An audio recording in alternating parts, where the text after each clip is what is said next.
Well, welcome everybody to our GLREA Thursday evening Zoom, and thank you for coming.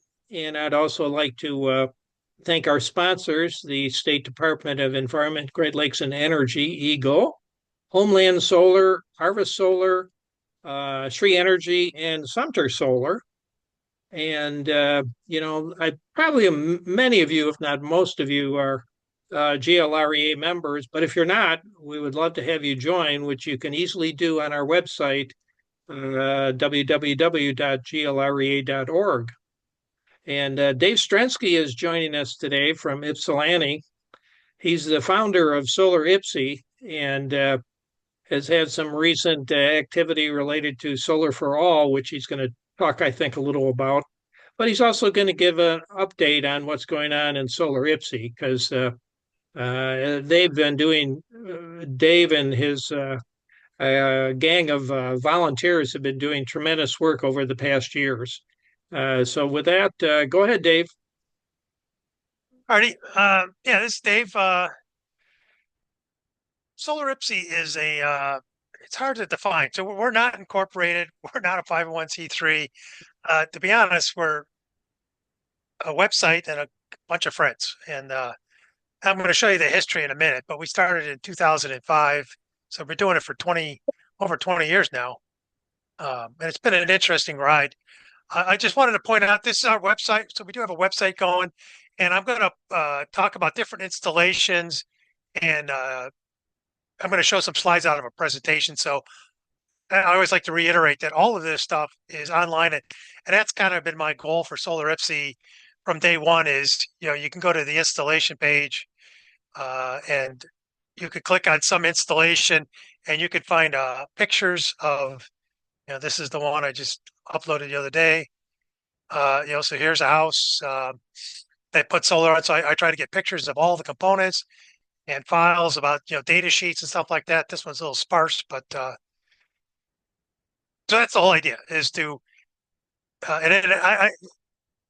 another really good thing about this website, and maybe GLRA can kind of spread the word on this, is I do list the installers, and you can actually sort by installer. So if you're going to get an installation by contractor XYZ, you could come in here and say, here's all the jobs, at least that I know of in Ypsi, that this contractor has done. And then you can look at some of the pictures, kind of see the style of work they do.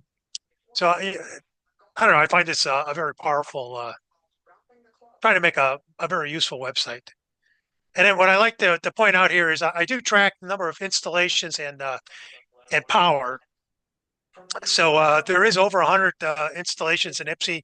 It's more like 115, maybe 120 by now. There's many that I know of that are not on the that are not added to Solar Ypsi yet. And then anybody who wants to be on Solar Ypsi could be on Solar Ypsi. So that's why there's another category, and I track Detroit and Ann Arbor and stuff like that. And so we have 1.7 megawatts of installed capacity as of today. And it's kind of interesting if you zoom out, you can see it's mostly Ypsi, some things out in the townships in Ann Arbor, a couple in Detroit. And if you zoom way out, you'll find one in the UP that I worked on, my sister's house, my brother's house, some friends in New Mexico. So all kind of different examples. All right, so now it's as I mentioned, we started in 2005, and I always think this is amazing. And actually, it was the state of Michigan that we won our first grant, got $6,000. We put up 4 panels on our local food co-op. And it just always hits me when I think back about it. A standard solar panel size, I don't know, 40 inches by 60, 70 inches. Back then was $1,000 and it was 190 watts. And that's just crazy because today you could get that basically same size, and it's 450 watts and maybe $200. So it's kind of interesting. I'll skip through all the history here, but I do want to focus on one thing that kind of triggered what we are doing with this Solar for All project. So again, I'm just a lucky guy. One night, let's see, did I write it down? I don't know, many years ago, 10 years ago, maybe. Uh, I actually had someone cold call me and say they wanted to give $75,000 to Solar Ypsi. And I said, that's nice. I can't take your money because we don't exist. But hold that thought. And then, and then I thought about it, and I looked into other organizations that could take the money and then kind of funnel it to us or funnel it to the Bright Project. And I finally came up with a model where I just went out and talked to a bunch of nonprofits, and I said, "Do you want to do solar? If I hold your hand." And so I actually put together a little pamphlet of 15 or so different nonprofits in the neighborhood, and I kind of did pictures of their roof and their mission statement, how much what their public exposure would be, like how if it was on a busy street or if it was on a side street, whatever. And the donor loved it, and the donor picked out 6 different organizations, and then I bidded them out to different contractors. John Wakeman from Sur Energy won, and we got economics of scale. So he's going to do all 6 projects, and then he was able to give a quote for each project, and I gave those quotes to the donor, and so the donor wrote a check for the exact amount, and so then I wrote a letter to the nonprofit, and I said, uh, here's a donation from an anonymous donor. Here's a quote to put solar on your building. If you have any questions, call me. And the nonprofits, every one of them said this was the perfect model because they didn't have to do any work. They didn't have to research. They didn't have to collect quotes. The nonprofit just basically took the check, handed it to the contractor, and it happened. And that's when it really dawned on me that this was a great model. Yeah. So this is my presentation. You can go through here. I go through the nuts and bolts of solar, but we're not going to talk about that tonight. Uh, so after that worked, I said, let's scale that up. And so, and actually, I've been stewing on this for 10 years or so. And the idea is Ypsi is a poor neighborhood, poor city, and inside it is a poor neighborhood. And this is called the neighborhood enterprise zone. So this is a map that the city put together. And I think like the average house price in this neighborhood is like $80,000. And so the city has given people who like build houses or uh, renovate their houses, gives them tax credits if you're in this neighborhood. I said, okay, well, here's a nice, well-defined domain. Let's take this. And I said, let's put house solar on it. And then I was thinking about solar, and I have actually got quotes. I've actually done projects where a contractor would come in at $2 a watt. That's probably the best price I've ever gotten. I've gotten it cheaper by doing volunteer projects, but they have a contractor do the whole work, $2 a watt. And so I was like, okay, let's assume that the average house needs 5,000 watts at $2 a watt. That's 10 grand. And if I did, my goal was 100. So if I could do 100 houses in this neighborhood, uh, give each one 5 kilowatts at $2 a watt, that's $1 million. That's $10,000 per house. That's $1 million. And then the idea is that would be the budget. If a house needed only 3 kilowatts, we'd only give them 3 kilowatts. If somebody needed a little bit more, we'd maybe give them a little bit more. If somebody needed 3 kilowatts but needed a new roof, then we could budget some money for re-roofing their house. But that was the idea, and I tried to get it funded several times, and then all of a sudden, this Solar for All came. I actually had a long conversation with Jeff Irwin. He loved it. I wrote up a little white paper before Solar for All, came out, and he shopped it around. And then the Solar for All project came, and we were shooing. We actually had a technical difficulty because we needed a nonprofit. We need somebody to receive the money, and I can't receive the money, so we were going to run it through the city. So the city would collect the money, and then the city would do an RFP to contractors, and then give the money to the contractors to perform the object. Then we submitted for round one, and there was an email saying we forgot something, and the city forgot to tell me about it, and so we missed the round one funding. Didn't find out until after round two, but we were all set to fix the issue and get round three funding, and we'd asked for $500,000. So I was excited. This is the beginning of 2025. I was excited. We're going to get $500,000. I'm projecting. I have line of sight to $500,000. And then even before that, the MPSC had an RFP, and we submitted to that one, and we asked for $250,000 for that one, and we actually won that one. And then I have a friend, John Weiss, who knows a lot about fundraising and things like that. And so he actually was talking with the Ann Arbor Community Foundation. They actually committed $60,000 to this project. The city was going to kick in 50. I had line of sight to solar moonshot money for 25, and we had some possibilities of some private donors kicking in the more dollars. So we were pretty darn close to $1 million at the beginning of 2025, or at least line of sight to that money. And then Solar for All fell through. MPSC fell through. The Ann Arbor Community Foundation money, we're going to give it back because if I can't do something big, I don't want to take their money. So basically, it all fell through. I'm open for questions as we go along here, if anybody has it. So my strategy here was, and in fact, if you guys don't play with Map Washtenaw, you're missing out on a cool thing. So I was able to go into Map Washtenaw. So I was able to go ask the city. I said, "This is a nice map, but can I have all these addresses?" And so they emailed me a spreadsheet of all those addresses. I was able to that spreadsheet included property IDs. I was able to strip out the property IDs into I'm a computer guy, into a text file. I was able to load that in the Map Washtenaw. And so these are all the houses, all the NEZ zone properties in Ypsilanti.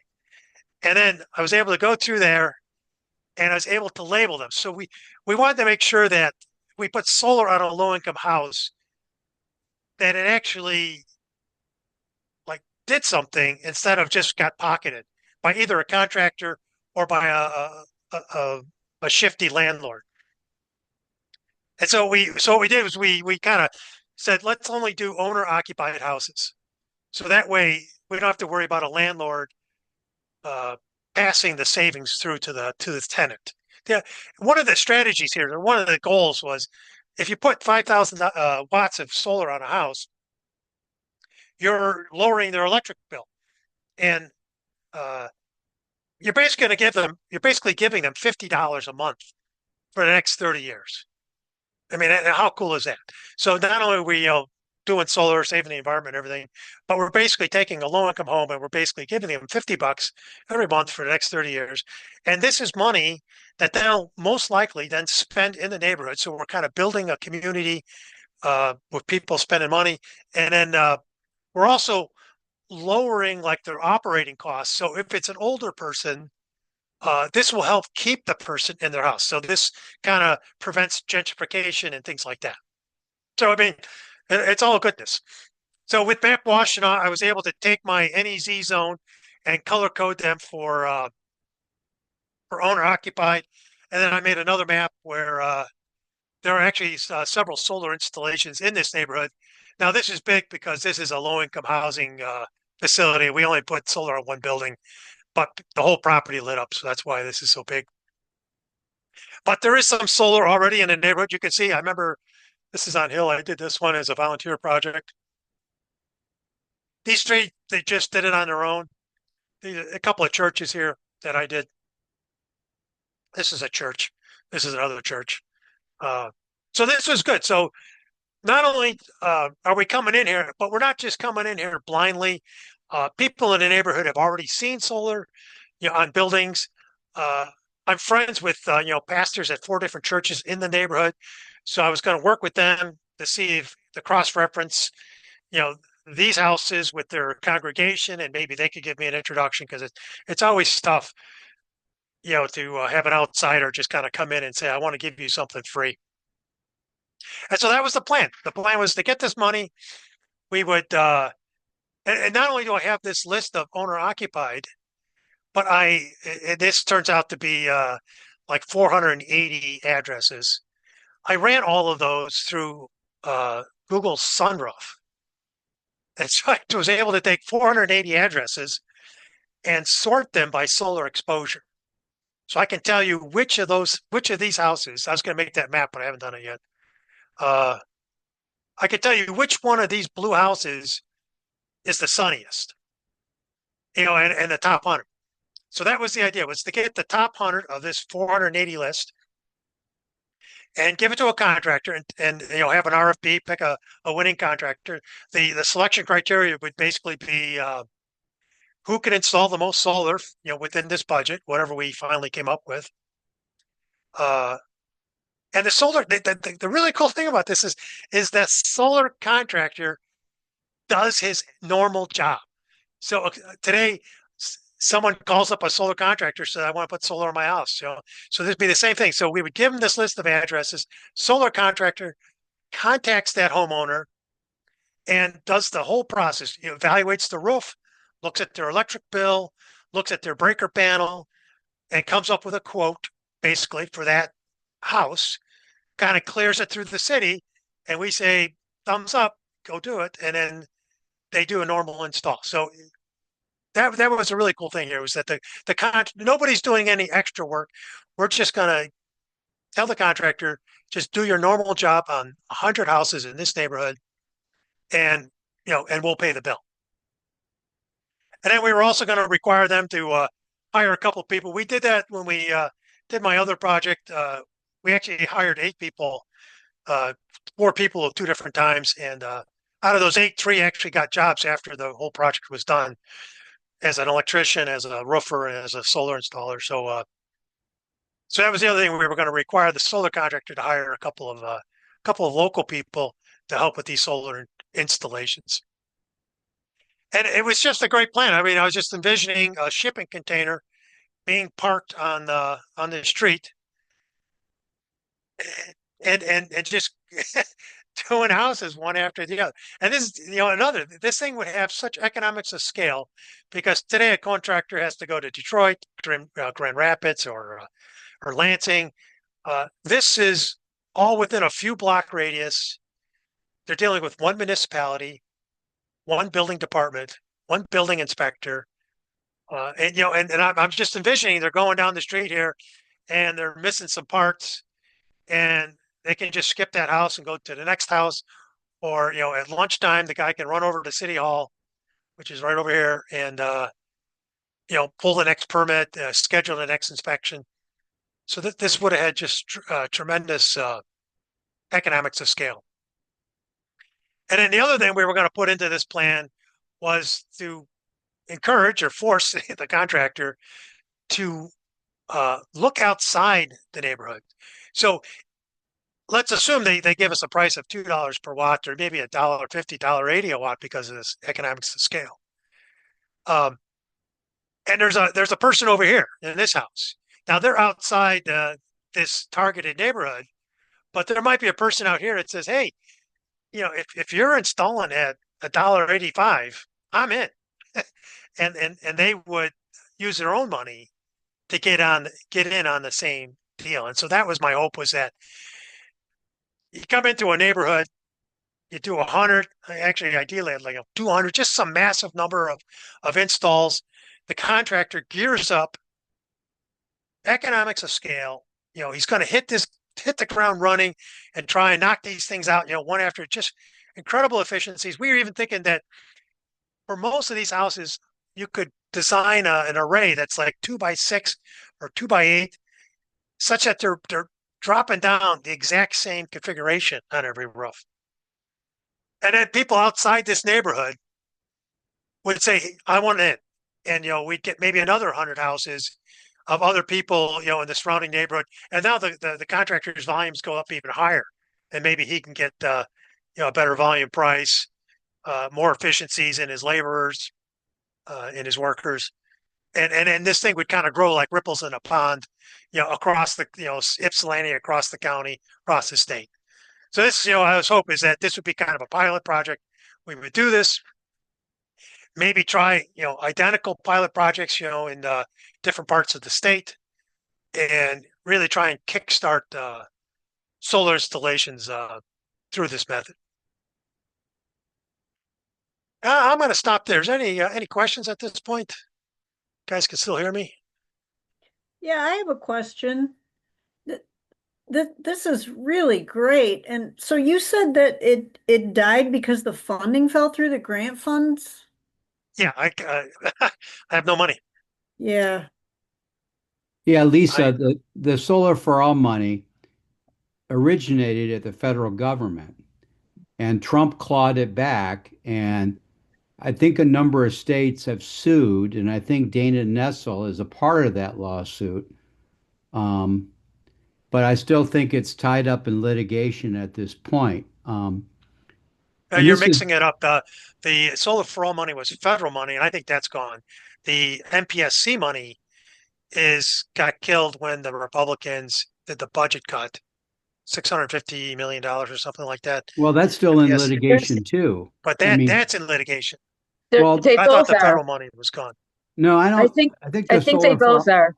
yeah, I think they Okay. both are. Yeah. Um, but I mean, the challenge is, and I was going to pose this as a question for Dave, is that your model is based upon getting grant money.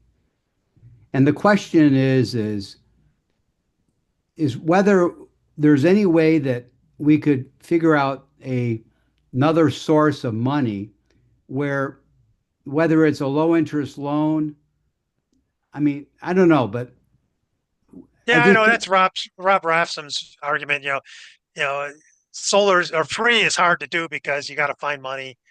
But I know people in this neighborhood. I mean, a lot of these don't even have a good roof, so they don't have an extra dime to put towards solar. but what is And their average utility? I mean, this is like a wish list because on-bill financing is the situation where you can get a lower interest loan because it's attached to the house, you know. Anyway, it doesn't matter. These people don't have the money, yeah. Hey, Dave, why don't or you the stop the screen? wherewithal. Why don't you stop Go the ahead. screen sharing? It'll be easier to see people asking questions. All right. There we go. Looks like Chris has raised her hand. Go ahead, Chris. Yeah, thanks. I missed the first you guys got started right on time. Yeah, I missed the first couple minutes. Sorry about that, but it sounds like you did a lot of work to get this going at scale if funding's just an issue. My question had to do with if this, let's say you got the funding or we or any entity got the funding. I would be really interested in knowing, how you went about finding where you were going to go to put Yeah. on So rooftop solar, and then also any governmental barriers in terms of getting the solar permitting, both local and then of course, interconnection uh, agreement, whatever they're called. yeah, well, there's a couple of leaps of faith there. Let me talk about the location first. So the city just happens to have a targeted neighborhood that they want to incentivize to. It's called the neighborhood enterprise zone, and so the city has identified that neighborhood and have given tax credits to the people in that neighborhood if they do like home improvements. Right. So But targeting the yeah, neighborhood wasn't hard. great. If I were to go into any generic community, it'd be pretty easy to just go through Yeah. But tax did you records. just think, like, are you a solar installer, or what gave you the idea of doing this whole project? This is Solar Ypsi. I'm just trying to make it happen. Yeah, that's great. So yeah, and I don't think Dave's gonna try to make Ypsilanti the solar capital of Michigan, if not the United States. Well, that's have the you heard of Resilient Washtenaw? probably. I think I've Yeah. talked to everybody Well, now. it's the county climate. It's the climate action plan for the county, Washtenaw County. Oh, that's Beth And- Gibbons. Yes. Yeah, we chat. She's in my Okay, neighborhood. good. Because I'm excited for, hopefully the county can provide some kind of support for what you're trying to do. And actually, we were. It's funny. I had all kinds of balls in the air, and then we lost the funding. But no, I was talking to the county. The county actually has a re-roof program where they help fund new roofs. And I was like, well, let's partner up, because if I'm going to put solar on a house and it's got a bad roof, how about you pay for the roof and I'll pay for the solar? Yep. So that would have worked. But it didn't. And we don't have any troubles. Well, not much trouble in Ypsilanti with permitting and things like that. And it was just kind of a leap of faith that DTE would accept all these. I mean, I don't think they would have any real issue with it. Hey, Dave, I don't think you had mentioned this, but I think a key to success in Ypsilanti has been all the work you've done as a volunteer for so long, because you've established credibility with the city and all the other institutions in the city, and you're a local resident, and you kind of know what the heck you're doing. And that of course that could work in other communities too, if they have somebody who's willing to kind of volunteer and kind of advocate and spearhead this sort of initiative. But I just want to kind of mention that I think your participation and advocacy has been key to a whole bunch of successes in Ypsilanti. Charles, go ahead with your question. Yeah, this takes back. This is a long time ago, and it's not is not the panacea. But I'm thinking my own example is that so often we put renewable energy systems on one bucket and energy efficiency in another bucket, and using energy efficiency measures, if they could expand that, of a financing mechanism for putting on-site renewable, at least to contribute to that. Because back in my day, back in 2001, when I put solar and a wind turbine in my rectory, we didn't. There were no grants. There was nothing back then. So what we did is we did a lot of energy audit. We did a lot of energy efficiency measures, and we put that aside, and the money that we saved for the energy efficiency measures on our stuff, that became a mechanism for the finance of the on-site renewable systems. And I don't know if that. I'm not saying that's the end all be all, but if that maybe start to look at how those things can be married as a part of an investment strategy and in terms of the big a big picture. So Yeah, I don't want to knock my own town, but Ypsilanti is a lot different than the rest of the state. And you guys always kill me because you're always saying, these solarized programs in Ann Arbor, every meeting they get 50 installs or whatever. And I've done 5 or 6 solarized Ypsis, and everyone's a bust. And it's a different economic model. I mean, the average homeowner income in Ypsi is like $30,000. well, can Dave, but back in us, I was in an inner suburb in a working class neighborhood in Wyandotte, and I'm just saying that we being in terms of and taking the energy efficiency measures, and maybe this is a more. I'm just. I agree. I agree with That's you. all. It's just it's not but it could be part of it. And it could sweeten the pot a bit in terms of making that a less onerous investment. Putting on, getting on-site solars. If there was coupled with doing the energy efficiency measures, let's say for a few years of doing that, tracking the savings, and then earmarking those savings as far as an investment on-site, yeah, solar. that's a good plan. Go ahead, I don't Wayne. think it would work in our situation. Good, Wayne. Yeah, I was just going to ask whether or not, in doing this, whether you looked at, and maybe this is in the weeds, but my concern would be that a lot of these houses might have to have a service upgrade, Yeah, they could. and where would the money come for that? So this was kind of the strategy here, and I'm more worried about just a bad roof. Yeah. And the thing is the contractor would go to the house. So he has this list of 400 names, addresses, And we give them the top 100 saying, start here because these are the best solar exposures. And if they go to a house, the house wants it, but the fuse panel is for nothing, and the roof needs fixed, we could just walk away, and then he just does the next house. So I don't care which 100 houses get done. Pick the 100 that makes sense. So if a house, and it could be a case where you walk up to the door, this guy has a nice sunny roof, perfect conditions, but doesn't want to do it for whatever reason. So we just walk away. Do the next house. So that would be my answer is, you could tell the homeowner. In fact, I had this in one volunteer project I was doing. The guy it was a service panel, right? He had like an illegal hookup in his garage. He wanted to put solar on the garage. And I said, you're going to have to, fix this because the electrical inspector is going to come. And that was it. I mean, it's like, if you want to use your own money and fix this, then we'll talk to you. But otherwise, forget it. Other questions? What is Go the ahead, average electric bill of these folks in Ypsilanti if they're making 30 grand a year? The usual I 100 don't bucks, know. 100 bucks a month, maybe? Maybe something like that. I actually haven't gone. This is another thing that was always bugging me is because I would go to city council and I would talk about what I'm doing, and invariably someone would call me afterward and says, so when you're going to put free solar on my house?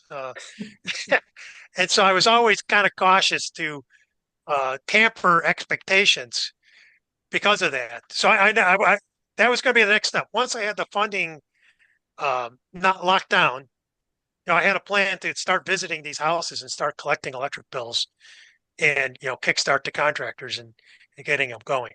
I have no idea what their electric bills are.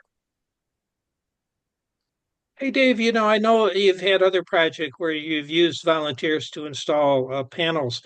Did you ever run into any issues with you not using contractors and the use of volunteers? Because I know in some places, the contractors or some union folks weren't happy with the volunteer approach.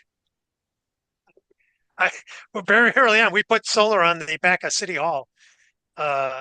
And as we were putting them up, I had a union guy come up to me and says, "Are these union people?" I said, "No, these are free people." And he said, "How come you're not using union people?" I says, "If you got any union guys that want to do this for free, step right up." And he walked away. So no, I've actually our firehouse is 100% solar powered. I had a dozen volunteers up there. Actually, I think it was Wayne that mentioned that this would never happen in Ann Arbor. It was pretty casual how they let us do it. The firehouse was a lot of fun, Dave. Really had It a was. good time with that. We did one in Ann Arbor and then they stopped us. Right. And the community pool was a lot of fun too. Yeah, the community we got that was mostly solar powered. Yeah, Ipsy's like, I think it was City Hall. I got the grant money. We put solar on. This is when they had the solar currents program. So at the city council meeting, I kind of do a ribbon cutting. Your solar's installed, and by the way, here's a check for $3,000. And they're like, "Hey, can you do this again?" And another thing about the firehouse was it's paid off because I've had two situations now where I've had issues with contractors and the firefighter offset on roofs, and they just couldn't get it. One guy actually installed it before clearing it, and so the system couldn't get approved. It was sitting there idle for 3 years, and it was kind of an impasse. The contractor didn't know what to do, so I called up the fire chief, who's now my buddy, and said, "Can you give this house a variance?" And so that's what I learned is that fire chiefs can outrule the building department and give a variance on the offset from the solar panels to the edge of the roof. And so I've done that twice with the fire chief. Hey, Marcia, did you have a question? Yeah, I was wondering what the role of the utility, the electric utility was in all of these projects. Was it DTE, and how did that work out? Yeah, DT, but they have nothing to do with it. We fill out the cogeneration form, or the contractor does, and it's just another solar install for them. They don't care one way or the other.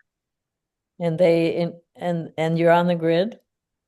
Yeah, they're all grid tied systems. I don't do any battery systems. Okay, good. Yeah, the current law, just to remind everybody, is that DTE is required to connect 10% of their capacity power that's translated into solar installations. So another way of explaining that, if you add up all the solar installations within DTE's turf, if that's below 10% of their capacity, then they are required to connect them. And as of 2 years ago, DTE was getting close to 1%, which is why we worked really hard to get the law changed in November 2023 to get it bumped up to 10%. So we got a long runway, Yeah, a lot of room. but the challenge is, as Dave has very well stated it, how do we get money for lower income people who, Yeah, may yeah, not be able to borrow money? And exactly. I mean, that's the thing. I mean, and I've realized this.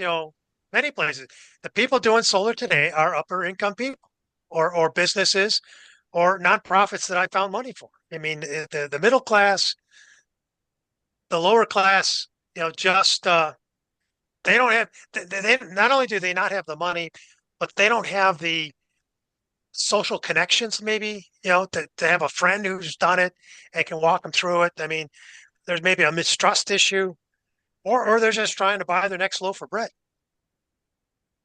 Go ahead, Jay. I worked with Dave on two of the volunteer projects, the firehouse as well as the community pool. And that was a lot of fun.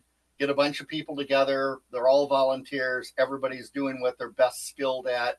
And, the young guys doing the heavy lifting and the old guys, bending conduit, things like that. It was a lot of fun. I really enjoyed that, Dave. Dave also helped out in installing the 16 panels on my garage roof. But I had been down that road of doing the distributed generation form with DTE 3 times. Each time they bounced it because I didn't dot an I or cross a T on one page on a map. I didn't go and list the address, even though the whole package was based on my address. And eventually I just said, okay, nuts to this. So I installed the system anyway. I connected to the grid and I set my inverter for no export, and then just sort of flipped off DTE, and they are not the wiser. But just simply connect up and don't export power to them. If you don't export power onto the grid, they have no business telling you what to do. And I've been this way for many years. Thank you, Dave. Yeah. Yeah, that's one way to do it. The other way is I'm the guy who would dot all of these, because I don't know how many times we've had issues, and I would just work it and fix it. We have a system in Detroit now that was funded through Solar Moonshot, and I've gotten close to this organization, Solar Moonshot. You guys should look them up. You might get money from them. They funded 12 solar installations in Ypsilanti at 25 grand a pop each one. And and it was so funny. It's I caught on early on that when this was first started, and I submitted an application and I got funded. I was like, well, let's do another one. And what I was doing, I was just going to different nonprofits, and I would say, do you want solar? And then I would just write the grant for them and submit it. And then eventually, the guy called me up. He said, "What the hell's going on in Ypsilanti?" And because each one comes in as a different name, because it's this church or that community center or this church, and but under the covers it was me the whole way, and he thought it was funny, and he actually flew out one time, and I spent a half a day with him and drove him around and showed him all the different installations, and it was fun. So, anyways, the people who run that now, she was in town, and we again gave her another tour, showed her all the newer ones, some of the older ones. She was curious to see how many are still active and things like that. And so there's one in Detroit where it's been 3 or 4 years and it still hasn't been commissioned. And so my friend Steve and we said, we'll do you a favor. We'll go down there. We'll figure out, why it's not working. And we just collected the data. It's not connected to the internet. The inverter is not connected to the internet, so it's harder to see it remotely. But we think that it's a bad inverter. So we opened a ticket with Solar Edge, and we hope to swap out that inverter and get that system back online. So this is what we do. We just making it happen. Okay, go ahead, Mike. Yeah, I want to challenge a statement that only people for solar. I've had solar on my house for 9 years now, and it was not cheap back then. The prices have dropped over time. My profession was a social worker. I am below the median average or whatever income level that you want to do, and I was able to afford it. I think people need to realize that this is an investment that I am now making money off it because it's paid for itself several years. I've had it for 15 years now. And so it's paid for itself. So, Mike, let me So, challenge you a little bit here. I think we need to be careful about discouraging people that, they can't afford solar.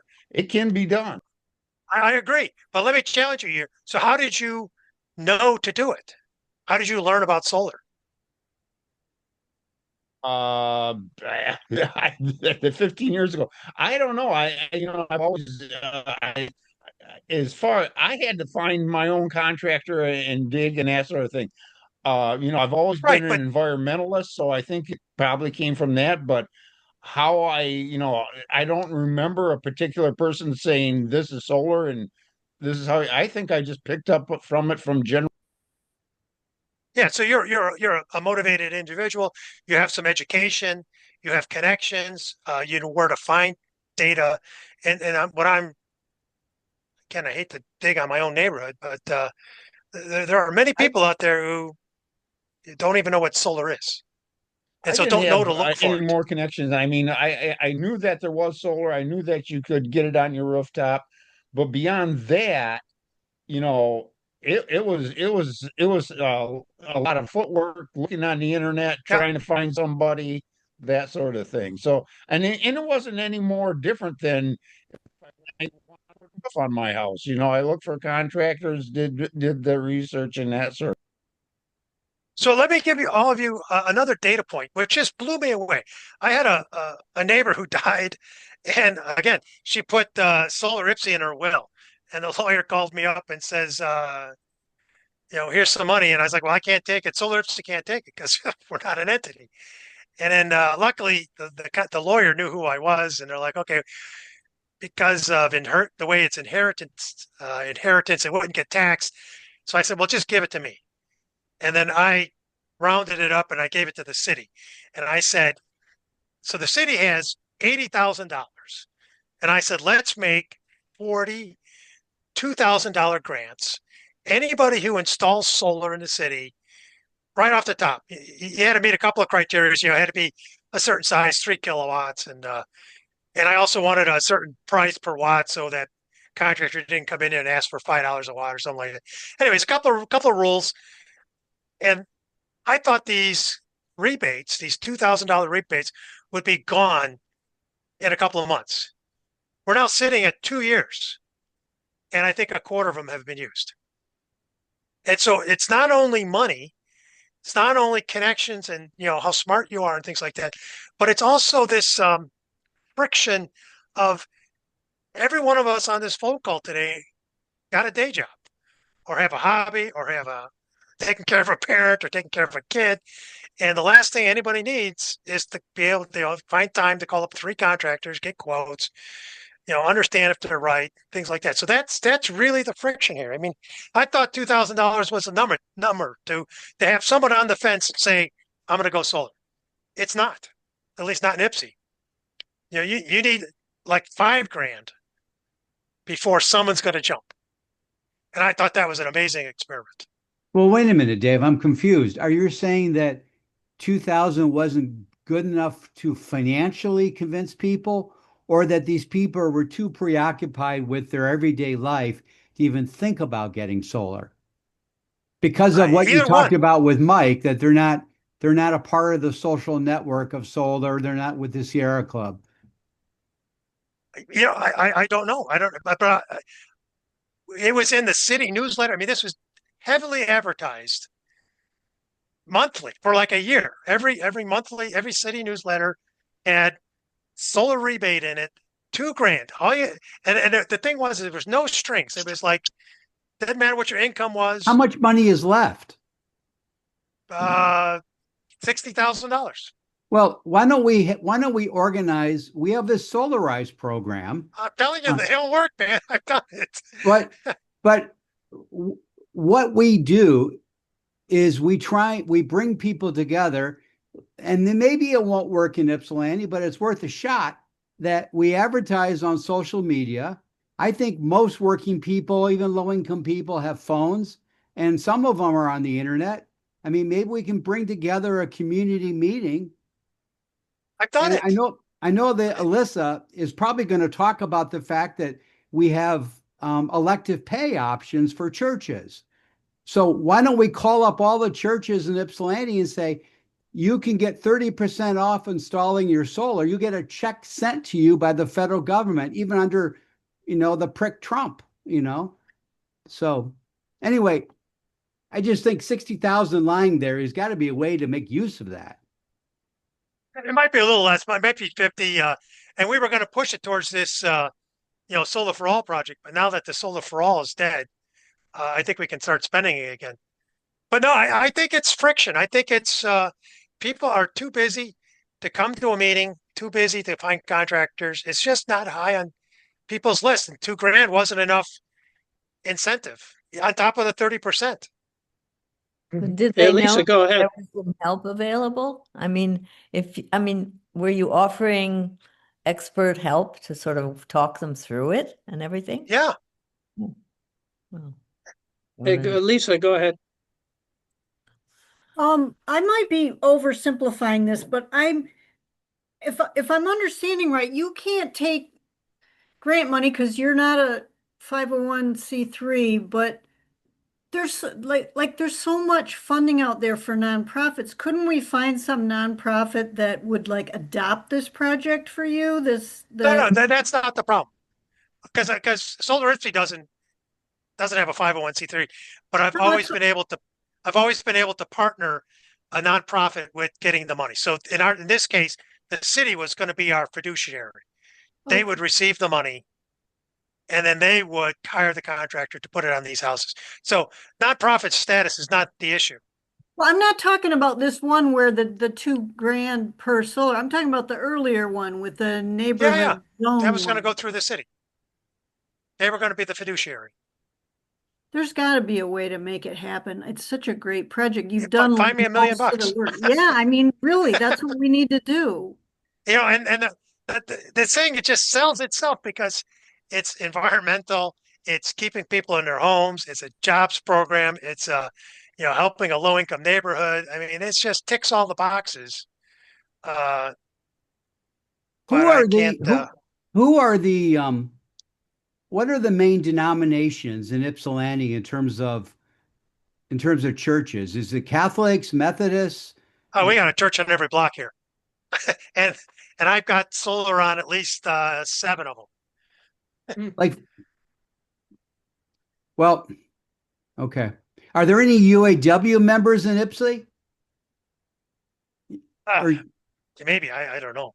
I okay. don't know You one way or can't the other. throw a stone without hitting a UAA member. Right. Member.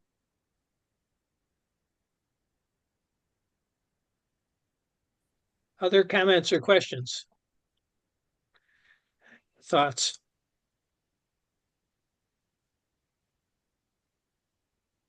I mean, there's more than one group that will do like a power purchase agreement or a lease or, there's. I'm convinced that those.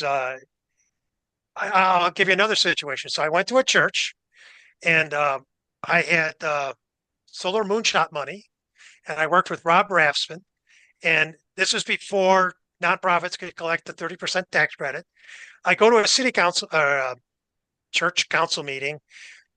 Everybody in the room is 70 or older, no offense. You know, don't know anything about solar. And I'll even say that they were all minorities and I was a white guy. And I'm coming in here and saying, I'm going to give you something free. And it was a hard sell. And I said, you could just take this 25 grand and put, I think it was 10 kilowatts on the roof. Or we can do this thing with Rob and we can do a, prepay out lease. And once we started talking about leasing and numbers and trying to explain how we can monetize this tax credit, they weren't having it at all. Well, we don't need to go down that road anymore. That was before elective pay became law. Well, Lisa was just saying that she wants to do this. I know, but PPA won't work. Yeah, that workaround existed because up until, Biden's law, that nonprofits couldn't apply for the 30% because they didn't pay any taxes. So now the model's beyond that. And that's why what Lisa and the 2030 district in Ann Arbor with Jan it's going to be great because that 30% option is still there. The challenge is lower income people. And one solution, of course, is plug and play solar, where literally you just plug the damn thing into your wall socket and you can get 3 panels of 1,200 watts apiece. Yeah. But the problem is, and Dave talked about this last week on another event, is that we got to pass a law in Michigan to make this legal. So GLREA, go ahead. And they also need a 240 volt outlet, which most houses don't have. I know.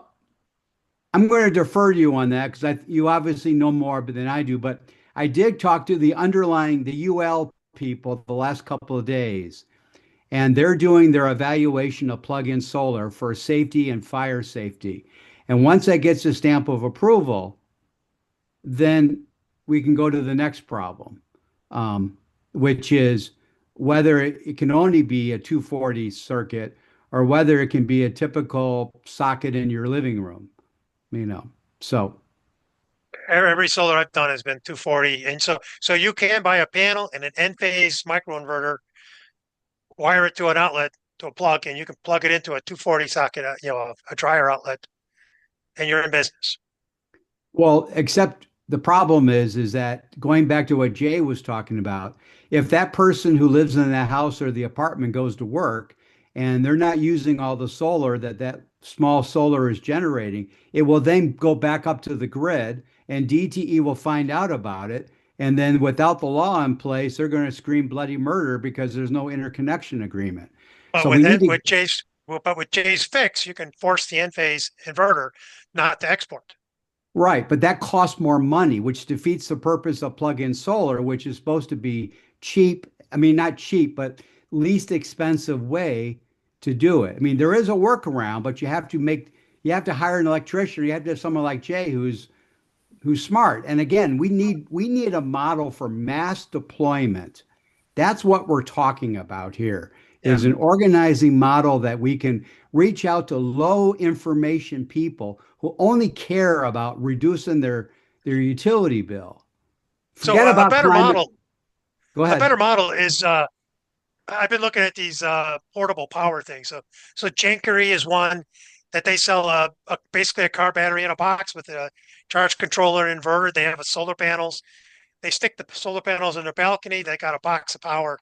They plug their TV into that instead of the wall outlet. That's done. It's available today. Yeah, Lexi, my staffer, one of GLRE's staffers, she has a Jackery and she has a battery and she does that. You're right. But I think we need more than just powering a TV. But you're right. That's a partial step. Go ahead, Charles. I'm sorry. I just put in the comment, but I also mentioned earlier that when you do energy efficiency, demand charges get lowered. Our demand charge got lowered, and that also became a funding mechanism for putting on-site solar.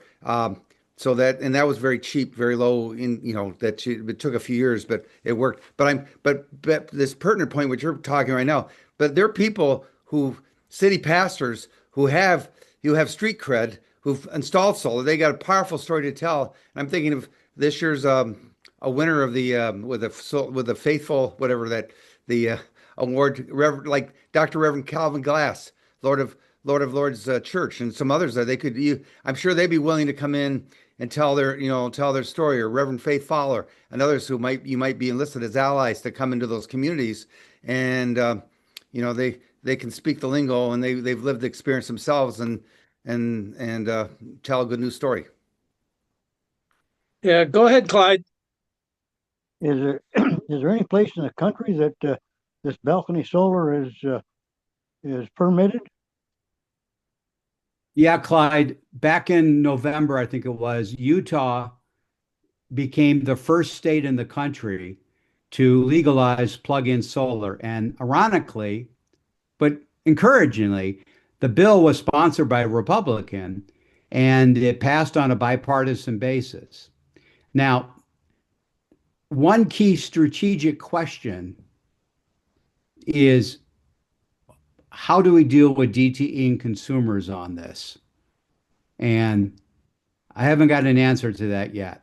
But I'm starting to talk with folks up in Lansing to figure out who the right people might be for sponsoring these bills. We need to get a Democrat and Republican because we got split government.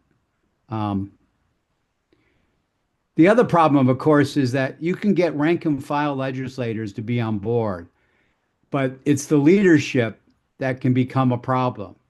And just today, I was reading in the news clips that in response to all the data centers that are out there, the Republican Speaker of the House, Matt Hall, says, we have to build more gas plants in Michigan. Wind and solar won't cut it for these data centers. No. So, I mean, he has this predisposition against solar, which makes trying to move solar policy a challenge. Yeah, Alexis, go ahead. With regards to, and hope you don't hear an echo, but telling the inverter not to export, aren't I losing ROI because I'm not capturing that potential? But you're able to do it without telling the utility company.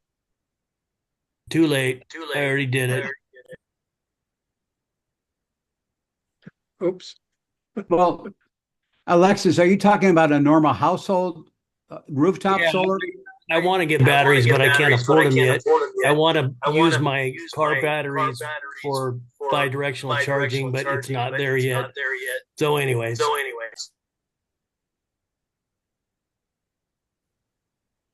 Let's see, it's 7:58, so we have time probably for one more question if somebody's got a comment or question. Well, let me just kind of maybe close out with Sure. I'm Dave at Strenski.com. Solar Ypsi is the website. If anybody has any leads, let me know. Thanks for all your Thank you, Dave, for the presentation. We've had a really good discussion, about how do we reach out to low-income people and some of the key factors to making this stuff happen. Next week, we're going to have Shoshana Lenski, who's the new executive director of Ann Arbor's Sustainable Energy Utility, give us a presentation and update on their efforts. I think most of us have heard about the Sustainable Energy Utility in Ann Arbor, and we're kind of excited about the possibilities. So I hope you all come back next week. And hey, thank you for coming this week. And again, Dave, thanks for bringing us an up to date on what's going on in Ypsilanti.